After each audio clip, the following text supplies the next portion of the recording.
Man, why don't you fucking stop it? Shit, who did? This is too fucking big for you. You know that? This is who did the president? Who killed Kennedy? Man, it's a mystery. It's a mystery wrapped in a riddle inside an enigma. The fucking shooters don't even know. Don't you get it? I show you how deep the rabbit hole goes. Like you, be strong to hold the powers of the sun. Listen to Pavarotti. Can I be your superhero? Hello, welcome to The Revealing.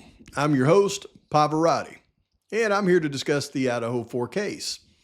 And you know, the video I put out yesterday, that I put a lot of thought into it, you know, before I put that out, and it has really invoked some really good thoughts. And I was looking at the comments on there, and I was a little bit overwhelmed. There was about, 1,600 at the last point that I looked at it. And there was so many, wonderful comments on there, great thoughts, good questions. And one thing I try to do is I try to look at all the comments. Now, when it gets up to 1,600, you know, it's a challenge, but I try to look at all of them. And now I may not go through all of the chains. I do go through a lot of the chains, you know, where y'all are talking back and forth, but I at least try to catch the initial comment. And, you know, I know I've got a lot of people on there that, I could try to recognize them all, but I would leave so many out trying to recognize a few. And then I notice I've got a lot of new people on there that have really good, valid questions as well. And one thing I do want to mention is my attempt in that was to try to explain the most logical way I could, with as much evidence as I have available to me, the angle of the roommate situation in this case. Now, it's really hard for me to do that and be able to explain, you know, how that is different from my investigation and who I believe are responsible and what I believe really happened as it relates to the unalivings. So I know it's hard for me to do a video like that and not, you know, conflict what I really believe happened in this case. I was strictly trying to give my best interpretation of what could explain at least part of the roommate situation. Now, I know somebody on there made a comment, you know, when you come up with something like this that answers a lot of questions, Pav, it raises even more questions. And yeah, it does. Because one thing that, you know, if I was right on that particular aspect of it, that does not mean altogether that, for example, just theorizing here, that, you know, Dylan had no knowledge of what was taking place because of that event. I mean, it could insinuate that that was a purposeful event by Dylan to make a powerful person be there and be put in that situation to assist in the real perps having a real reason for somebody powerful to cover that thing up. So it does invoke a lot of thoughts. So what I'm going to do is, and it's really hard for me to do it because I know that there's 1,600 comments and so many of you out there mean a lot to me.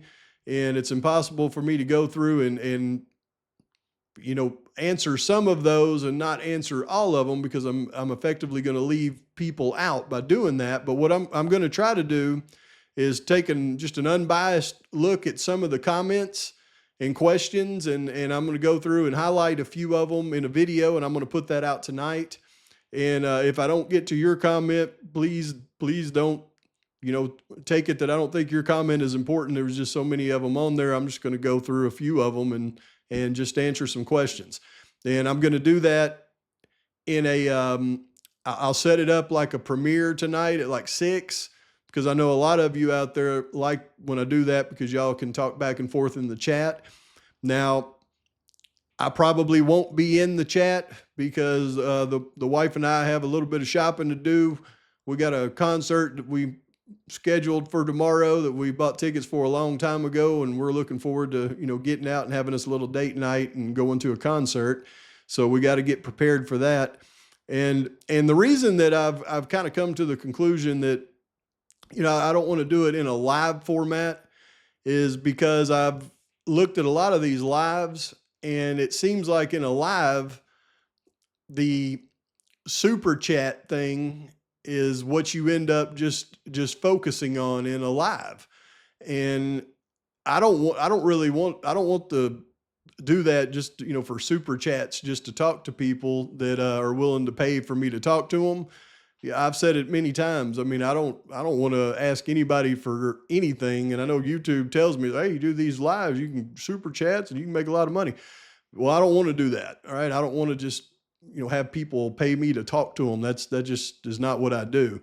I've said many times, if anybody that wants to support the channel, they can do that by being a member, and I'm not asking people to join. I just appreciate everybody that did, and that helps me out a lot.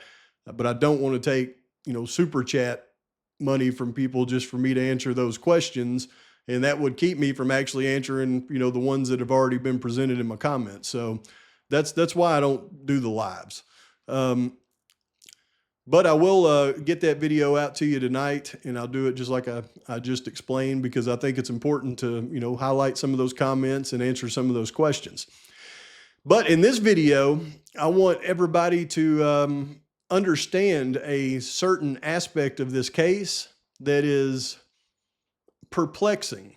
When people think about why you should consider that Bryan Kohberger could be innocent in this case, I know he is, because I've looked at all the evidence that they've presented, and it's wrong. That you can't manipulate evidence to convict somebody and then expect me to believe he's guilty.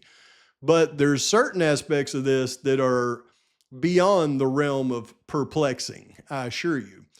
For example, in the video yesterday, I showed several examples of where there's vehicles pulling. You can see them go past the Linda Lane footage, and then you can hear them pull into the neighborhood. Now, I had people on there comment and say, well, that camera is so far away, you can't hear that. Well, I understand that, but when you compare the video footage of the vehicles driving past Linda Lane that they're saying is, the suspect vehicle, and then you listen on the other Linda Lane camera and you clearly hear it pulling through, well, then you can gain knowledge of what it sounds like when a vehicle pulls in that neighborhood. And because we do have access to Linda Lane, and except for the critical 30 minutes, the other Linda Lane footage, when the vehicles go past and you listen, you hear them pulling into the neighborhood. Well, it's got to be pulling into the King Road neighborhood, because you wouldn't hear them pull around Taylor onto Walenta, and you can clearly see them coming from the other way on Linda Lane. So, yeah. But just in that video alone, I showed you 3 different vehicles that pulled into the to the King Road neighborhood that you seen go past Linda Lane. You can hear them pull in. One of them, you can see the headlights on the trees. That's 3 additional vehicles that were in that neighborhood around the time they're saying the atrocities took place. You coincide that with all those passes they say the suspect vehicle made. We clearly see a vehicle pull out at 423 out of the Linda Lane apartments right through there. And then they're going to say a DoorDash driver also made its way through there. How many vehicles is that during the critical moments of the atrocity? But the thing that would make all of that, either legit or not legit, is that 1112 King Road camera that's on the front of the neighbor's house, right? The one that they caught what they call suspect vehicle 1 on all those times. And when you go through the FBI's exhaustive report, if there was any other cameras around there, then those things are gone, burnt, and nobody will ever see them, because the FBI's exhaustive report doesn't list any other cameras. And they certainly don't list any cameras that could show what actually, took place at the King Road residence. So whatever footage they have, they put it in that FBI report, and if they had anything other than that, you can bet it's gone. But that 1112 King Road camera is very interesting. And I'm going to show you how interesting in this video, because I know we've kind of gone back and forth many times whether that camera actually was a 24-hour running camera or if it was set off by motion. Some believe it's set off by motion. Some believes it just runs. Either way, with the vehicles pulling through that neighborhood, at the very least by motion, it should have set it off and they should have captured all that. So the most critical piece of evidence to determine all those vehicles would be 1112 King Road. That would be the evidence that you would think that the prosecution would have turned over to the defense first, right? If it's a 24-hour running camera, then they would have turned it over and just here's the footage. If it's a motion activated camera, they would have should have turned it over with here's all the footage that it got once the camera's motion activators were activated. So there should be no questions about that. That's the closest camera to the crime scene. It's got audio and video of all the vehicles that would have come in and out of there. That would be the number one piece of discovery that the defense would want and that you would think the prosecution would give to them. But what if I was to tell you that that piece of evidence not only was not given to the defense in the initial discovery, it was not given to the defense finally in a full format, and the defense had to fight and fight and fight to get all of the footage that camera provided. And when I say fight, I mean fight for a long time. And it's been brought up in court many times, and it was brought up in that motions in limine hearing once again. I don't know if everybody heard it or not, but this is the point I want to make about the 1112 King Road camera. If there was nothing on there that needed to be hidden from the defense, why wouldn't it have just been provided in discovery? And did the defense ever even get all of it? I think that's a big question. Let me show you what I'm talking about. We also have science questions in this case. We have DNA, we have cell phone analysis, we have video analysis. The video analysis that the state really likes in this case, I don't have the full scope of that video with audio that should be available. They're working on it. They really are. I don't think they're not working on it. I'm just saying this is a real thing that takes time. Now, just to give you a little history on the challenges that the defense had to obtain that 1112 King Road camera and all of the clips and audio with it, they had been fighting for it for a long time. That was actually something that they included in their 11th supplemental request for discovery. Now, even though we're not privy to look at the supplemental requests for discovery, well, sometimes they just let things out that tell us when something happened in court. Sometimes in documents, if you pay close attention, it'll let you know. So we know for a fact that they did not get all of that video until May of 2024. I mean, think about it. That's like 18 months after the crimes took place before they even got all of the video footage and sound from the house next door, the most critical camera in the entire case. Why is that? And by the way, here's the receipt. I'll leave that argument alone. She did a fabulous job with that. When we're looking at 2A, this all comes from the defendant's 11th supplemental request for discovery. 2A is the video on King Street. Your Honor, we began asking for that a long time ago. We have it in full, so we don't have to talk about that. We received that full for all of the hours and days in question with both audio and video on 510. So we can mark 2A, item 219 off of our list. 219. 219. And I've gone through pages and pages and pages, so I think I really appreciate you being very specific about, what you have now. So not only did they not get that critical video until May of 2024 in full. And I know what you're thinking by watching that clip. You're thinking, wow, John Judge was sure night and day from Judge Hippler. Well, I agree with you, but remember the defense wanted the venue moved for the jury, not for the judge. And most of the time when they move a venue like that, the judge moves with the venue. So I don't think they could have anticipated John Judge bowing out. But now when you think about all the discrepancies and all the possibilities of what's really going on here, it's pretty easy to see why John Judge said, okay, yeah, move the venue and let me out of here. You're not out of the water yet, though, Mr. Judge, because what I found on that Meister case that you sealed up as you're on the Kohberger case, and you had never even been named anything in the Meister case, and then you all of a sudden seal a bunch of stuff. We know you did that for Bill Thompson, and that will come to light, I assure you. But then the reason I'm really focusing hard on this is, once again, in the last hearing, when we were talking about the motion to preclude the death penalty due to many discovery violations, you know it's a point of contention because the defense specifically brought up how much trouble they had just to get the 1112 King Road video. Your Honor, I would let the court know how we've received discovery in this case. And this has been a topic between counsel since the initiation of the case. The discovery goes to the police department, and then sometime later, the state gets it, and then they get it to us. So there's a delay already, but the documents don't come in any organized fashion. When you received all of Detective Mallory's police reports, those would have been scattered over probably a year for us to get.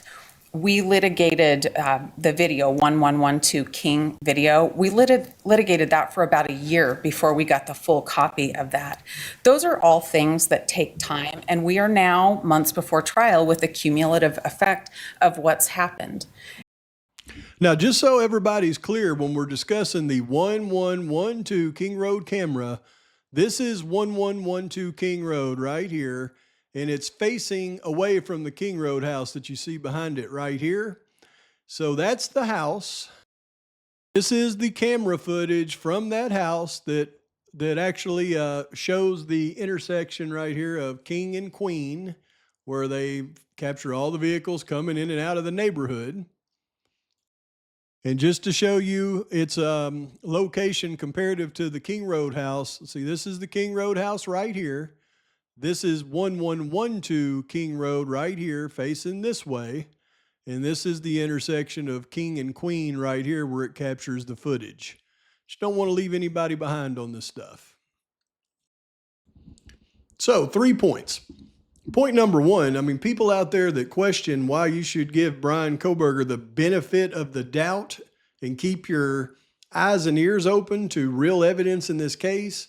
Well, there is a huge reason that's indicative of that right there. The camera footage that's closest to the King Road residence that picked up audio, video of every one of those vehicles that came in and out of the neighborhood, you could say one of the most critical pieces of evidence in the entire case. The defense not only did not get the full discovery of that simple video for almost 2 years, but they had to litigate it. Well, by litigate it, that means they had to file motions to compel, supplemental requests for discovery. They had to litigate it, as you heard Ann Taylor say to Judge Hippler. I had to litigate getting that video and audio complete for over a year. I mean, year and a half. Took her forever. Why wouldn't that have just been a simple piece of discovery that they would turn over in the beginning if there was nothing on there other than incriminating evidence towards Bryan Kohberger? So that alone should tell you something's not right in this case and you need to pay attention. But that's point number one. Point number two is Ann Taylor said she finally had the full copy of that video. Now, I know a lot of people in my video yesterday asked the questions, well, I mean, wouldn't Ann Taylor, wouldn't the defense know if the roommates weren't at home or not because of their phone data? Wouldn't the defense know if this happened, if people are coming in that shouldn't have been there? Wouldn't they know? Well, I contend that, yeah, the defense would know at this point. So it tells me that one of two things. Either the defense is waiting till trial to expose everything, or the defense has some serious information that it could use to expose everything if it has to, if you know what I mean. Because point number 3 that I wanted to make, and this was a question that I put up in that video yesterday that I don't think too many people paid close attention to.